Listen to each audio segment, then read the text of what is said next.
আসসালামু আলাইকুম ওয়া রাহমাতুল্লাহি ওয়া বারাকাতুহু। আলহামদুলিল্লাহি রাব্বিল আলামিন ওয়াসসালাতু ওয়াসসালামু আলা নাবিয়্যিনা মুহাম্মাদিন ওয়া আলা আলিহি ওয়া আসহাবিহি আজমাইন। আম্মা বা'দ। প্রিয় দর্শক, জীবনের আলো তাফসীরুল কোরআন অনুষ্ঠান থেকে আপনাদের সবাইকে স্বাগত জানাচ্ছি। আল্লাহ সুবহানাহু ওয়া তাআলার কাছে আজকের এই তাফসীর অনুষ্ঠানের শুরুতে তৌফিক কামনা করছি, দোয়া করছি সবার জন্যে। আল্লাহ যেন আমাদের সবাইকে বারাকা দেন, সবাইকে ভালো রাখেন। আমরা আজকেও সূরা আল ইমরান থেকে আল কোরআনের সংক্ষিপ্ত তাফসীর পেশ করব ইনশাআল্লাহ। 100 এবং 101 নম্বর আয়াত আমরা তেলাওয়াত করব, এর সরল অর্থানুবাদ এবং তারপর সংক্ষিপ্ত তাফসীর ও বিশিষ্ট শিক্ষা নিয়ে আমরা আলোচনা করব। আসুন তাহলে শুরু করা যাক। আউযু বিল্লাহি মিনাশ শাইতানির রাজীম। يا أيها الذين آمنوا إن تطيعوا فريقا من الذين أوتوا الكتاب يردوكم بعد إيمانكم كافرين وكيف تكفرون وأنتم تتلى عليكم آيات الله وفيكم رسوله ومن يعتصم بالله فقد هدي إلى صراط مستقيم। প্রথমেই আমরা আয়াতগুলোর শব্দার্থ পেশ করছি। আল্লাহ সুবহানাহু ওয়া তাআলা বলছেন, ইয়া আইয়ুহা, হে অথবা ওহে, আল্লাযীনা আমানু, সেই সব লোকেরা যারা ঈমান পোষণ করো অথবা ঈমান এনেছ। ইন, যদি, তুতিউ, তোমরা আনুগত্য করো, ফারিকান, এক দলের, মিনাল্লাযীনা, ওই সব ব্যক্তিদের মধ্য থেকে যারা উতুল কিতাবা, কিতাব প্রাপ্ত হয়েছে। উতু মানে প্রাপ্ত হয়েছে, আল কিতাবা কিতাব তথা আল্লাহর ওয়াহি। ইয়ারুদ্দু, তারা ফিরিয়ে দেবে, কুম, তোমাদেরকে, বাদা, পরে, ঈমানিকুম, তোমাদের ঈমানের, বাদা ঈমানিকুম, তোমাদের ঈমানের পর, কাফিরিন, কুফরি অবস্থায় বা কাফির অবস্থায়। ওয়া কাইফা, ওয়া এবং কাইফা, কিভাবে, তাকফুরুনা, তোমরা কুফরি করো, কিভাবে তোমরা কুফরি করো অথবা কিভাবে তোমরা কুফরি করতে পারো। ওয়া আনতুম, অথচ তোমরা, তুতলা, তেলাওয়াত করা হয়, আলাইকুম, তোমাদের উপর, আয়াতুল্লাহ, আয়াত নিদর্শন, আল্লাহর আয়াতুল্লাহ, আল্লাহর নিদর্শন। ওয়া ফীকুম, ওয়া এবং, ফীকুম, তোমাদের মধ্যে রয়েছেন, রাসূল, তার রাসূল মানে আল্লাহর রাসূল। ওয়ামান, এবং যিনি বা যারা, ইয়াতাসিম, শক্তভাবে আঁকড়ে ধরেন, বিল্লাহি, আল্লাহকে, যারা আল্লাহকে শক্তভাবে আঁকড়ে ধরেন, ফাকাদ, তাহলে অবশ্যই, হুদিয়া, তাকে হেদায়েত দেওয়া হয়, ইলা, দিকে, সিরাতিন, পথে, মুস্তাকিম, সরল, তাকে সরল পথের দিকে হেদায়াত দেয়া হয়। এ ছিল আয়াত দুটোর শব্দার্থ। এবারে আমরা এর সরল অর্থানুবাদ পেশ করছি। আল্লাহ সুবহানাহু ওয়া তাআলা বলছেন, হে ওইসব ব্যক্তিরা যারা ঈমান এনেছ। এটার তর্জমা কেউ কেউ করেছেন হে মুমিনগণ অথবা হে ঈমানদারগণ। ভাবার্থের দিক থেকে সবটাই শুদ্ধ হতে পারে। যদি তোমরা সেই সব লোকদের এক দলের আনুগত্য করো যাদেরকে আল কিতাব বা আল্লাহর গ্রন্থ দেওয়া হয়েছে, তারা তোমাদেরকে ফিরিয়ে দেবে তোমাদের ঈমানের পরে কাফিরিন, কুফরি অবস্থায়। আর কিভাবে তোমরা কুফরি করতে পারো অথচ তোমাদের কাছে আল্লাহর আয়াত তেলাওয়াত করা হয় এবং তোমাদের মধ্যে আছেন আল্লাহর রাসূল সাল্লাল্লাহু আলাইহি ওয়াসাল্লাম। আর যারা আল্লাহকে শক্তভাবে আঁকড়ে ধরেন তাদেরকে অথবা তাকে সরল পথের দিকে হেদায়াত প্রদান করা হয়। সরল পথ বলতে ইসলাম। এই দুটো আয়াত অত্যন্ত গুরুত্বপূর্ণ এবং এখানে আল্লাহ সুবহানাহু ওয়া তাআলা গুরুত্বপূর্ণ আরেকটি প্রসঙ্গ উপস্থাপন করেছেন। আল্লাহ সুবহানাহু ওয়া তাআলা মুমিনদেরকে আহলে কিতাবের একদল লোক সম্পর্কে সতর্ক করছেন যারা নানা প্রোগ্রাম বাস্তবায়নের মধ্য দিয়ে কিংবা নানা রকম বাহানা অথবা কথোপকথন নেগোশিয়েশন ইত্যাদির মধ্য দিয়ে মোমেনদেরকে কুফরের দিকে নিয়ে যেতে চায়, অথচ মোমেনরা ইতিমধ্যেই ঈমান আনয়ন করেছেন, ঈমানি জিন্দেগি তারা যাপন করছেন। তাহলে এই ঈমান আনয়নের পরেও আহলে কিতাবের এই একদল মানুষ তাদেরকে ঈমান থেকে বের করে কুফরের দিকে নিয়ে যেতে চায়। আল্লাহ সুবহানাহু ওয়া তাআলা এই বিষয়টি এখানে তুলে ধরলেন যাতে মোমেনদেরকে তিনি সতর্ক করতে পারেন। এবং তারপর তিনি বলছেন যে আল্লাহ রাসূল সাল্লাল্লাহু আলাইহি সাল্লাম এখনও সাহাবায়ে কেরামের মধ্যে আছেন, যে মোমেন প্রজন্ম এখন অবস্থান করছে পৃথিবীতে, তাদের মধ্যে এখনও রাসূলুল্লাহ সাল্লাল্লাহু আলাইহি সাল্লাম আছেন। অতএব তার উপস্থিতিতে কিভাবে তাঁরই প্রজন্ম ঈমান ছেড়ে কুফরের দিকে যেতে পারে। এবং তারপর বলছেন যে যারা আল্লাহর পথ আঁকড়ে থাকে, যারা আল্লাহকে শক্তভাবে এবং তার আদর্শকে শক্তভাবে ধরে রাখে, তারা পথ হারায় না, তারাই সিরাতুল মুস্তাকিমের সত্যিকার অনুসারী। আল্লাহ তাদের জন্য হেদায়েতকে সহজ করে দেন। তাহলে এ হচ্ছে মূল বক্তব্য। আর আগের যে দুটো আয়াতে আল্লাহ সুবহানাহু ওয়া তাআলা আহলে কিতাবের লোকদেরকে ভৎসনা করছিলেন, কারণ তারা একদিকে কুফরি করছিল, অন্যদিকে তারা আল্লাহর পথ থেকে মানুষকে বিরত রাখছিল। এই যে দুটো গর্হিত কাজ, এই দুটো গর্হিত কাজ অবশ্যই ভৎসনাযোগ্য। আল্লাহর বান্দা হয়ে কিভাবে আল্লাহর সাথে কুফরি করা যায় এবং আল্লাহর বান্দা হয়ে কিভাবে আল্লাহর পথ থেকে, দিন থেকে এবং মসজিদুল হারাম থেকে ইত্যাদি ভালো ভালো সব কিছু থেকে মানুষকে বাধা দেওয়া যায়। এই জন্যে আল্লাহ সুবহানাহু ওয়া তাআলা আহলে কিতাবের সেই লোকদেরকে ভৎসনা করলেন। আর এখানে মোমেনদেরকে তিনি সতর্ক করলেন, ভৎসনা নয়, মোমেনদেরকে তিনি সতর্ক করলেন যে তারা আহলে কিতাবের যে লোকেরা আল্লাহর ভৎসনা পেয়েছে এবং তারা ভুল পথে ছিল, মোমেনরা যেন তাদের দ্বারা প্রভাবিত না হয় এবং তাদের যে আদর্শ, তাদের যে বিভ্রান্তি, সেই কুফরিকে মোমেনরা যেন গ্রহণ না করে। আর এটাও আল্লাহ সুবহানাহু ওয়া তাআলা তুলে ধরেছেন যে এখনও তো রাসূলুল্লাহ সাল্লাল্লাহু আলাইহি সাল্লাম আছেন। অতএব মোমেনদের উচিত হচ্ছে রাসূলুল্লাহ সাল্লাল্লাহু আলাইহি সাল্লাম থেকেই আদর্শ নেওয়া, তার কাছ থেকে শেখা, তার দেওয়া প্রশিক্ষণ অনুযায়ী জীবনকে গঠন করা। ফলে আমরা দেখতে পাচ্ছি আগের যে দুটো আয়াত ৯৮ এবং ৯৯, সেই দুটো আয়াতের পরপরই মোমেনদেরকে এখানে সতর্ক করা হচ্ছে এবং এই আয়াতগুলোর আগের দুটো আয়াতে আহলে কিতাব লোকদেরকে ভৎসনা করা হচ্ছে। ফলে আমরা দেখতে পাচ্ছি আগের দুটো আয়াতের সাথে এই দুটো আয়াতের, যেটা আমরা আজকে পাঠ করলাম এবং তাফসীর করছি ১০০ এবং ১০১ নম্বর আয়াত, এটা খুবই ওতপ্রোতভাবে জড়িত এবং একটা ক্রনোলজিক্যাল যে ধারাবাহিক বক্তব্য, তারই পরম্পরায় চমৎকারভাবে একটা প্রাসঙ্গিকতা এখানে তৈরি হয়েছে। কারণ আমরা আমাদের ব্যক্তি জীবনে দেখি, আমরা যখনই কোনো একটা বিপদ আঁচ করতে পারি এবং যারা বিপদটা তৈরি করেন তাদেরকে ভৎসনা করি, এর সাথে সাথেই আমরা প্রজন্মকে সতর্ক করি যেন সেই বিপদ, সেই বালা, সে মুসিবত এবং সে অন্যায় জুলুমের মধ্যে তারা সম্পৃক্ত না হয়।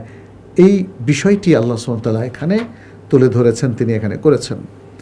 এবারে আমরা সংক্ষিপ্ত একটু তাফসীর পেশ করছি। এখানে আল্লাহ সুবহানাহু ওয়া তাআলা কী বলছেন? আল্লাহ সুবহানাহু ওয়া তাআলা এখানে শুরুতেই মোমেনদেরকে সম্বোধন করছেন। প্রত্যেকটা সম্বোধনের মধ্যে কিন্তু একটা গুরুত্ব আছে, একটা মমতাও আছে। আল্লাহ বলছেন, ইয়া আইয়ুহাল্লাযীনা আমানু, হে ঈমানদার লোকেরা, হে ঈমানদারগণ, ইন তুতিউ ফারীকাম মিনাল্লাযীনা উতুল কিতাব, যদি তোমরা এই আহলে কিতাবের লোকদের অনুসরণ করো, তাদের এক দলকে অনুসরণ করো যারা ইতিমধ্যে বকে গেছে, ত্রুটিপূর্ণ জীবনযাপন করছে, বিভ্রান্তির মধ্যে হাবুডুবু খাচ্ছে, যারা দলালাতের মধ্যে নিজেদেরকে নিমজ্জিত করেছে এবং আল্লাহ সত্যিকার পথ থেকে যারা সরে গেছে, তোমরা যদি তাদেরকেই অনুসরণ করো, তাহলে তাদের এই অনুসরণ এবং তাদের প্রতি তোমাদের এই আকর্ষণ তোমাদেরকে ঈমানহারা করে দেবে। ইয়ারুদ্দুকুম বা'দা ঈমানিকুম কাফিরিন, ফলে তোমরাও তাদের মতো কুফরির মধ্যে প্রত্যাবর্তন করবে। তারা তাদের কর্মসূচি, তাদের জীবনধারা এবং তাদের আকীদা বিশ্বাস দিয়ে তোমাদেরকে কাফের বানিয়ে দিবে, কুফরের দিকে নিয়ে যাবে। এটাই আসলে পৃথিবীর চিরন্তন একটা বৈশিষ্ট্য। যদি একটা জাতি আরেকটা জাতিকে অনুসরণ করে, তাহলে এই দ্বিতীয় জাতি যাকে অনুসরণ করা হচ্ছে তার সকল বৈশিষ্ট্য প্রথম জাতির মধ্যে চলে আসবে, কারণ অনুসরণের মধ্য দিয়েই অনুসৃত জাতির বৈশিষ্ট্য গালেব হয়ে যায় এবং প্রভাব বিস্তার করে। আল্লাহ সুবহানাহু ওয়া তাআলা সেটা চাচ্ছেন না। আহলে কিতাবের লোকরা তো একসময় আল্লাহর প্রিয় মানুষ ছিল, যখন তারা কিতাবকে বিকৃত করে নাই, নবীকে রাসূলকে ঠিক মতো অনুসরণ করেছে এবং তারা আল্লাহ এবং তার রাসূলের অবাধ্য হয় না, নাফরমানি হয় নাই। কিন্তু একটা সময়ের পরে তারা নিজেরা ঈমানহারা হয়ে গিয়েছে। আগের আয়াতে তো আমরা সেই ইন্ডিকেশনগুলো পেয়েছি। শুধু যে তারা ঈমানহারা হয়েছে তা না, যারা ঈমানের পথে চলছিল তাদেরকে তারা বাধা দিয়েছে, তাদের বিরুদ্ধে ষড়যন্ত্র করেছে। এবং আহলে কিতাবের ইতিহাস তো আমরা কোরআন থেকেই যা জানি তাতেই আমাদেরকে বিস্মিত হতে হয়। তারা আল্লাহর অনেক পয়গাম্বরকে, অনেক প্রিয় মানুষকে তারা হত্যা করেছে, তাই না? এ তো আহলুল কিতাব। ফলে আল্লাহ সুবহানাহু ওয়া তাআলা তিনি কোরআনের একাধিক আয়াতে বলেছেন, আহলে কিতাবের লোকেরা, ইহুদি নাসারা, তারা প্রত্যেকেই কিন্তু কুফরের মধ্যে নিজেদেরকে নিমজ্জিত করেছে। আর এখন মুমিনরাও যদি আহলে কিতাবকে অনুসরণ করে তাহলে তাদের একই দশা হবে, তারাও ঈমানের পরে কুফরের মধ্যে লিপ্ত হয়ে যাবে। আর এটাই আহলে কিতাবের লোকেরা চাচ্ছে। এর যে প্রাসঙ্গিকতা আমরা আজকের আধুনিক যুগে দেখতে পাচ্ছি প্রিয় দর্শক, সেটা হচ্ছে আহলে কিতাবের লোকেরা যারা পৃথিবীর বিভিন্ন দেশে, বিশেষ করে উন্নত রাষ্ট্রগুলোতে, ইউরোপ, আমেরিকা, অস্ট্রেলিয়া, এগুলোতে ছড়িয়ে আছে। আজকে আনফর্চুনেটলি আমাদের মুসলিমদের বিশাল একটা অংশ তাদেরকে অনুসরণ করছে। তাদের কৃষ্টি, কালচার, তাদের শিক্ষা দীক্ষা, তাদের চলন বলন, তাদের সাজ সজ্জা, ফ্যাশন এবং তাদের পোশাকের কালচার, সব কিছু অনুসরণ করছে। এতে আমরা যারা বা আমাদের সমাজের যারা তাদের অনুসরণ করছে, আমাদের দেউলিয়াপনত্ব এখানে স্পষ্ট হয়ে ওঠে। আমরা আমাদের স্বাতন্ত্র্যকে নষ্ট করছি, আমরা আমাদের দিনদারিকে ধ্বংস করে দিচ্ছি এবং এই কারণে আমরা কিন্তু ধীরে ধীরে শিরক, কুফরি এবং নাস্তিকতার দিকে অগ্রসর হচ্ছি। আর এই সম্পর্কে আল্লাহ তাম্বি করলেন। আল্লাহ যখন তাম্বি করছেন, সেটা কিন্তু এই আজকের একবিংশ শতাব্দী ছিল না, বা পঞ্চদশ হিজরি শতকও ছিল না। এটা ছিল সেই প্রায় 1450 বছর আগের ইতিহাস। সেই যুগের মানুষকে আল্লাহ সুবহানাহু ওয়া তাআলা সতর্ক করছেন এবং আল্লাহ জানেন যে একই প্রবলেম কন্টিনিউ করবে। মুসলিম উম্মার পরবর্তী বংশধরেরাও এই ইহুদি নাসারা এবং আহলে কিতাবকে অনুসরণ করবে। ফলে তিনি এক চিরন্তন, এক অমোঘ ঘোষণার মধ্য দিয়ে মুসলিম উম্মার তৎকালীন, আগত, অনাগত সবাইকে সম্বোধন করলেন, সতর্ক করলেন যে এরা চায় তোমরা কাফের অবস্থায় ফিরে যাও। ঈমানের পরে কাফের অবস্থায় ফিরে যাওয়াটা কোনো সন্দেহ নেই, এটা এক বিশাল ক্ষতির দিক। এবং কেউ যদি দীর্ঘদিন ঈমান আনার পরে মুমিন অবস্থায় থাকে, এরপর হঠাৎ করে কুফরিতে প্রত্যাবর্তন করে, তাহলে তার আগের সমস্ত ঈমান বাতিল হয়ে যাবে। সে কথাটি আল্লাহ সুবহানাহু ওয়া তাআলা এই আয়াতটিতে তুলে ধরে আমাদের দৃষ্টি আকর্ষণ করলেন। দ্বিতীয় যে আয়াতটি, সেটি আল্লাহ সুবহানাহু ওয়া তাআলা তৎকালীন যুগের মুসলিম প্রজন্মকে উদ্দেশ্য করে বলছেন ওয়া কাইফা তাকফুরুনা ওয়া আনতুম তুতলা আলাইকুম আয়াতুল্লাহ। কিভাবে তোমরা কুফরি করতে পারো? কিভাবে সম্ভব যে তোমরা কুফরিতে লিপ্ত হবে অথচ তোমাদের কাছে আল্লাহর আয়াত তেলাওয়াত করা হয়? কারণ তোমরা এমন এক সময় অবস্থান করছো যখন আল্লাহর ওহী নবী সাল্লাল্লাহু আলাইহি ওয়াসাল্লামের উপর নাজিল হয় এবং টাটকা ওহী, আর সেই ওহী তোমাদের কাছে পেশ করা হয়, তেলাওয়াত করা হয়, তোমাদের শেখানো হয়, তোমাদের শিক্ষিত করা হয়, আলোকিত করা হয় ওহীর এই চমৎকার নিদর্শন দিয়ে। তাহলে এরপরেও কিভাবে সম্ভব তোমরা কুফরির দিকে ফিরে যাবে? তোমরা ঈমানকে উপেক্ষা করবে, ঈমানের আদর্শ থেকে তোমরা বিচ্যুত হবে।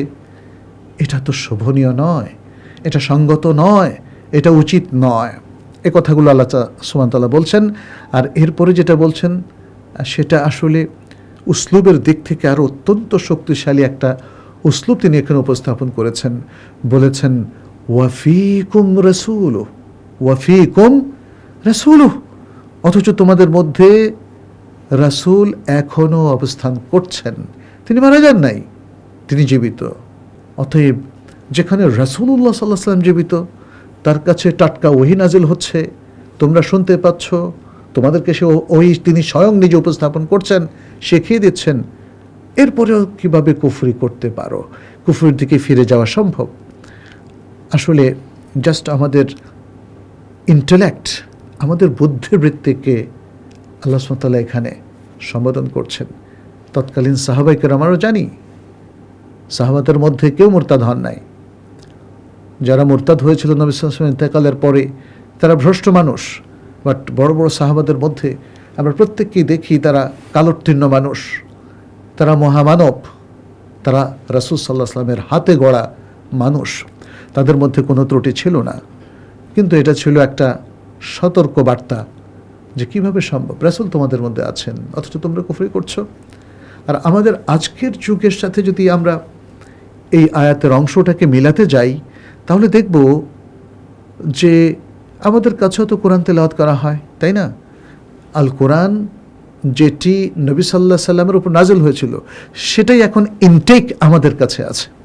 আছে কি না বলুন? অবশ্যই আছে। কোরআনের মধ্যে কোনো বিকৃতি সাধিত হয় নাই। আল্লাহ সুবহানাহু ওয়া তাআলা স্পষ্ট করে বলেছেন, ইন্না নাহনু নাযালনা যিকরা ওয়া ইন্না লাহু লাহাফিযুন, নিশ্চয় আমরা আয-যিকর তথা আল কোরআনকে নাজিল করেছি এবং আমরা একে হেফাজত করব। অতএব কোরআন অবিকৃত অবস্থায় আমাদের কাছে আছে, যে কোরআনের তেলাওয়াত আমরা অহরহ শুনছি এবং রাসূল সাল্লাল্লাহু আলাইহি ওয়াসাল্লামের মৃত্যুর পরে তার সুন্নাহ আমাদের কাছে আছে। অতএব আজকে একই প্রশ্ন আমাদের এই মুসলিম উম্মার প্রত্যেক সদস্যদের প্রতি, যারা এখনও কুফরের দিকে ধাবমান এবং যারা এখনও কোরআন সুন্নাহর সত্যিকার আদর্শকে ভালো করে আঁকড়ে ধরেন নাই, তাদের প্রতি এই সতর্কবার্তা যে কিভাবে আল্লাহর কোরআন আমাদের কাছে থাকার পরে, তেলাওয়াত শোনার পরে এবং আল্লাহ রাসূল সাল্লাল্লাহু আলাইহি ওয়াসাল্লামের সুন্নাহ থাকার পরে কিভাবে কুফরি করছেন, কিভাবে কুফরের দিকে ধাবমান হচ্ছেন। এটা উচিত নয়, এটা উচিত নয়। আমাদের উচিত হবে কোরআন এবং সুন্নাহর মধ্যে থাকা, এবং যারা কোরআন এবং সুন্নাহর মধ্যে থাকে তাদের কি ফলাফল সেটি এই দ্বিতীয় আয়াতের মধ্যে আল্লাহ তাআলা উল্লেখ করছেন। বলছেন ওয়ামান ইয়াতাসিম বিল্লাহি ফাকাদ হুদিয়া ইলা সিরাতিম মুস্তাকিম, আর যে অথবা যারা আল্লাহকে শক্তভাবে আঁকড়ে ধরে। আল্লাহকে আঁকড়ে ধরা মানে হচ্ছে আল্লাহর হুকুম আহকাম, আল্লাহর নিদর্শন, আল্লাহর কোরআন, আল্লাহর ওয়াহি, আল্লাহর কালজয়ী আদর্শ ইসলামকে যারা শক্তভাবে আঁকড়ে ধরবে, ফাকাদ হুদিয়া, অবশ্যই তারা হেদায়েত প্রাপ্ত থাকবে, হেদায়েত প্রাপ্ত হবে ইলা সিরাতুল মুস্তাকিম, সিরাতুল মুস্তাকিমের দিকে। সিরাতুল মুস্তাকিম স্পষ্ট ইসলাম, যে সিরাতুল মুস্তাকিমের দিকে হেদায়েতের জন্য সার্বক্ষণিকভাবে আমরা সমগ্র মুসলিম উম্মাহ আল্লাহর কাছে দোয়া করে থাকি। সূরা আল ফাতিহার মধ্যে ইহদিনাস সিরাতাল মুস্তাকিম, আমাদেরকে সরল সঠিক পথ দেখান। তো এখন প্রিয় দর্শক, এই যে ছোট্ট তাফসীরটা আমরা পেশ করলাম, এখানে কিন্তু আমাদের অনেকগুলো শিক্ষা রয়েছে। আসুন আমরা শিক্ষাগুলো সামারি আকারে এখানে উল্লেখ করি। প্রথম শিক্ষাটা হচ্ছে আহলুল কিতাব সম্পর্কে সতর্কতা অবলম্বন করা প্রয়োজন। তাহলে তাদের বক্তব্য, তাদের কৃষ্টি, কালচার, তাদের আদর্শ, তাদের আকীদা, তাদের মানহাজ, তাদের যে কোনো লাইফ স্টাইল, প্রত্যেকটা সম্পর্কে সতর্ক থাকতে হবে এবং এগুলো গ্রহণ করা যাবে না। দ্বিতীয় শিক্ষাটা হচ্ছে, এখানে সাহাবায়ে কেরামের একটা ফজিলত কিন্তু প্রচ্ছন্নভাবে আছে। সেটা কি? সেটা হলো তাদের মধ্যে আছেন স্বয়ং রাসূলুল্লাহ সাল্লাল্লাহু আলাইহি ওয়াসাল্লাম। তৃতীয় শিক্ষাটা হচ্ছে আল্লাহকে এবং আল্লাহর কিতাব, তার রাসূল সাল্লাল্লাহু আলাইহি ওয়াসাল্লাম সুন্নাহকে আঁকড়ে ধরা, এটা বড় ধরনের ইবাদত এবং একজন মুমিনের জীবনে অত্যন্ত গুরুত্বপূর্ণ একটি বিষয়। চতুর্থ শিক্ষা হচ্ছে, যারাই আল্লাহ এবং তার রাসূল সাল্লাল্লাহু আলাইহি ওয়াসাল্লামকে অনুসরণ করবে এবং তাদের আদর্শকে, কিতাবুল্লাহ এবং সুন্নাহকে আঁকড়ে ধরবে, এটাই কুফরি থেকে মুক্তির সবচেয়ে শক্তিশালী উপায়। পঞ্চম হচ্ছে, রাসূলুল্লাহ সাল্লাল্লাহু আলাইহি ওয়াসাল্লামের মৃত্যুর পর আল্লাহর কিতাব এবং তার সুন্নাহ আমাদের কাছে আছে। অতএব এখনও যারা এই দুটো দ্বীনের উৎস গ্রহণ করবে, তারা তার জীবিতকালে যেমন সত্যের পথে, সিরাতুল মুস্তাকিমের পথে ছিল, আজও তারা সিরাতুল মুস্তাকিমের পথেও থাকবে। প্রিয় দর্শক, আপনি কি সিরাতুল মুস্তাকিমের পথে থাকতে চান? যদি থাকতে চান, আসুন আপনি আমি সবাই মিলে আল্লাহর দ্বীনের চর্চা করি, দ্বীনদারিটাকে রপ্ত করি, বিশুদ্ধ ঈমান, আকীদা, আল্লাহর ইবাদত সুন্নাহ অনুযায়ী পালন করা এবং হালাল হারাম বেছে চলে আখলাক সুন্দর করে আসুন আমরা একটা সুন্দর দিন গ্রহণ করি, দিনকে মেনে চলি, জীবনটাকে সুন্দর করি। আজ এ পর্যন্তই। হাদা সাল্লাল্লাহু ওয়াসাল্লাম আলা নবিয়িনা মুহাম্মদ ওয়া আলা আলিহি ওয়া আসহাবিহি আজমাইন। আসসালামু আলাইকুম ওয়া রাহমাতুল্লাহি ওয়া বারাকাতুহু। ذلك الكتاب لا ريب فيه هدى للمتقين